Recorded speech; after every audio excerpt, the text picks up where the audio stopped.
um jovem saudável e com a vida inteira pela frente desaparece misteriosamente após fugir em pânico de um aeroporto. Ele abandona celular, bagagens, carteira, tudo. Ele simplesmente foge e deixa tudo para trás. 11 anos se passaram e Lars Mittank continua sendo a pessoa desaparecida mais famosa do YouTube. Teria ele sido vítima de uma conspiração, ou talvez de uma alucinação causada pelos medicamentos, ou tem algo muito mais sombrio nessa história? Antes de contar esse caso, eu peço para você deixar aquele like para ajudar o canal. Se você gosta de casos criminais, terror e mistério e ainda não está inscrito no canal, se inscreva, não custa nada. Aproveita, comenta aí embaixo para mim se você já conhecia esse caso. E sem mais enrolação, bora começar o vídeo.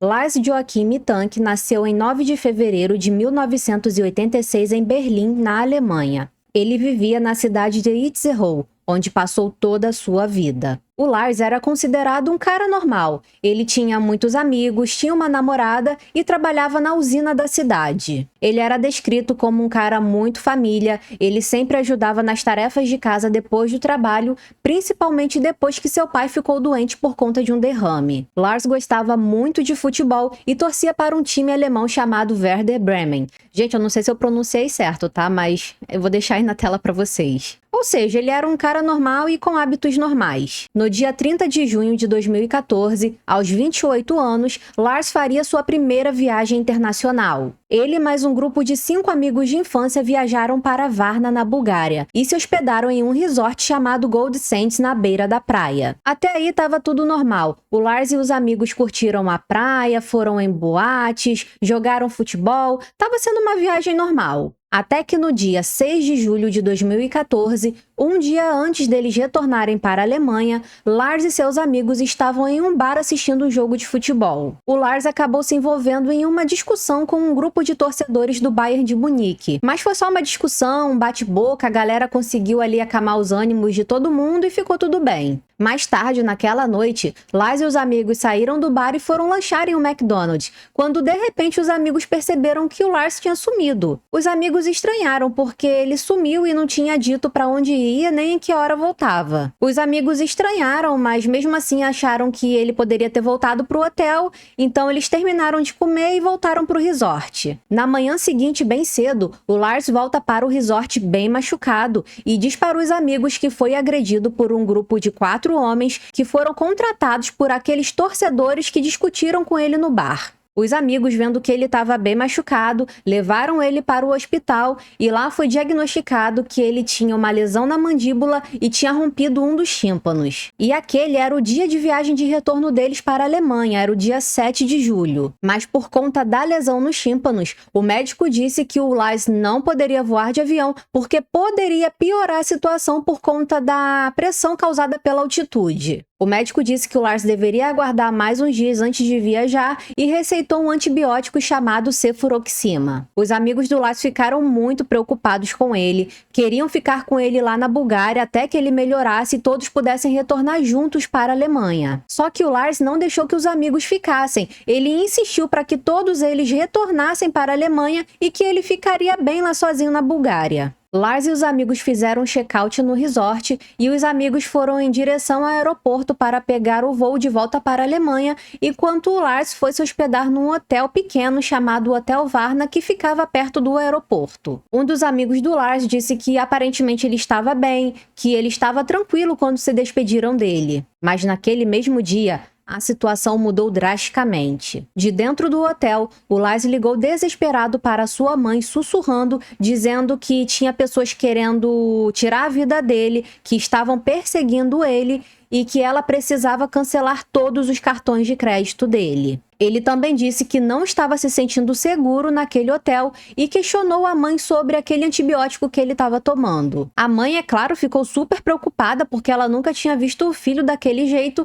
então imediatamente ela comprou uma passagem para que ele voltasse para a Alemanha no dia seguinte de manhã. Ainda no dia 7, as câmeras de segurança do hotel filmaram o Lars andando de um lado para o outro dentro do hotel, olhando pelas janelas e tentando se esconder. Por volta de 1 hora da manhã, ele sai do hotel hotel e retorna cerca de 1 hora depois. E até hoje não se sabe para onde foi e o que ele foi fazer nesse tempo. Lembrando que a discussão aconteceu no dia 6, ele deveria retornar para a Alemanha no dia 7, mas ele não retornou por conta do ferimento no ouvido, então a mãe dele, preocupada, comprou uma passagem de avião para ele retornar no dia 8. Na manhã do dia 8 de julho de 2014, o Lars ligou novamente para a mãe dizendo que estava com medo, que tinha pessoas perseguindo ele. A mãe dele estava super preocupada, mas como em poucas horas ele embarcaria no avião, ela achou que tudo ficaria bem. A mãe dele pediu para que assim que ele chegasse no aeroporto, ele fosse até a enfermaria para avaliar o ferimento no tímpano antes de embarcar no avião. As câmeras de segurança do aeroporto registraram o momento em que ele chega vestindo uma camisa amarela, uma bermuda preta, com uma mochila laranja e segurando uma mala. Ele aparentemente pede informações a uma moça,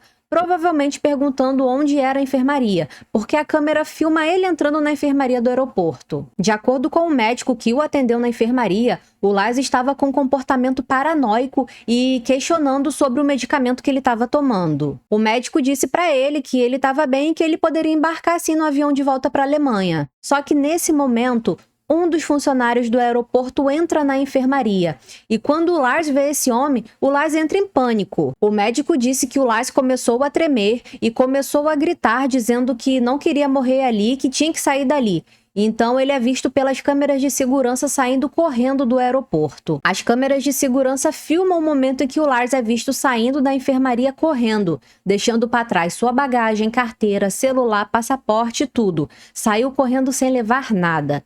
É possível vê-lo correndo por todo o pátio do aeroporto até o momento em que ele pula em uma cerca em direção a uma mata, que dava acesso a uma floresta. E desde então, nunca mais foi visto. Esse foi o último registro de Lars Mittank.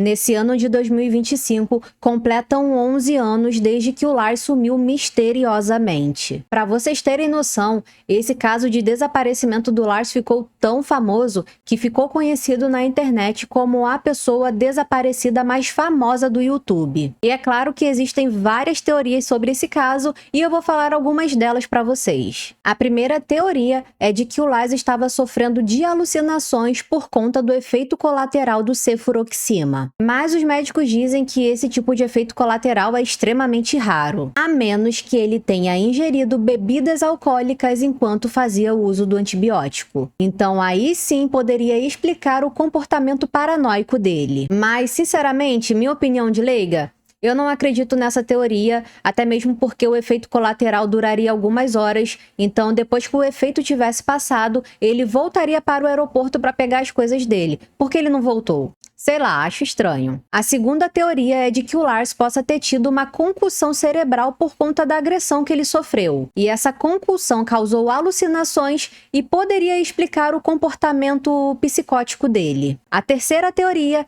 é de que o Lars tenha planejado tudo isso para sumir do mapa. Eu acho essa teoria muito improvável. Ele já era um homem adulto, independente, tinha uma boa família, tinha um bom relacionamento com eles, então não faz muito sentido. Até mesmo porque ele precisaria de dinheiro para sobreviver por um tempo, e ele fugiu do aeroporto sem levar absolutamente nada. A quarta teoria é de que o Lars sofresse de algum tipo de transtorno mental e por isso ele entrou em surto. Mas a própria família do Lars disse que não há histórico de doenças mentais na família e que ele nunca havia apresentado nenhum tipo de comportamento psicótico antes. A quinta teoria é de que aqueles homens que agrediram o Lars tenham injetado algum tipo de droga nele durante a briga. E existem várias outras teorias, como ele pode ter sido vítima de tráfico humano ou até mesmo vítima de alguma organização criminosa. Fato é que até os dias de hoje, ninguém viu Lars Mittank em lugar nenhum. Até hoje, a mãe dele, a Sandra Mittank, tem esperanças de encontrá-lo com vida. Ela acredita que ele possa estar em algum lugar sem memória. Nesses anos, tiveram algumas supostas aparições do Lars,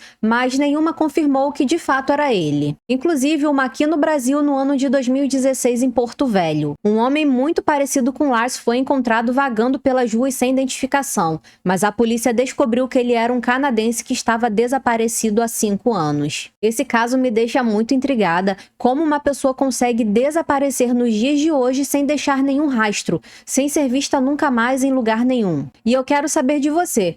Qual é a sua teoria para esse desaparecimento misterioso? Deixa aí para mim nos comentários. Aproveite para maratonar nossas playlists, tem muito conteúdo aqui para vocês. Verifique se já deixou o like e se inscreveu no canal. Muito obrigada por assistir e até a próxima!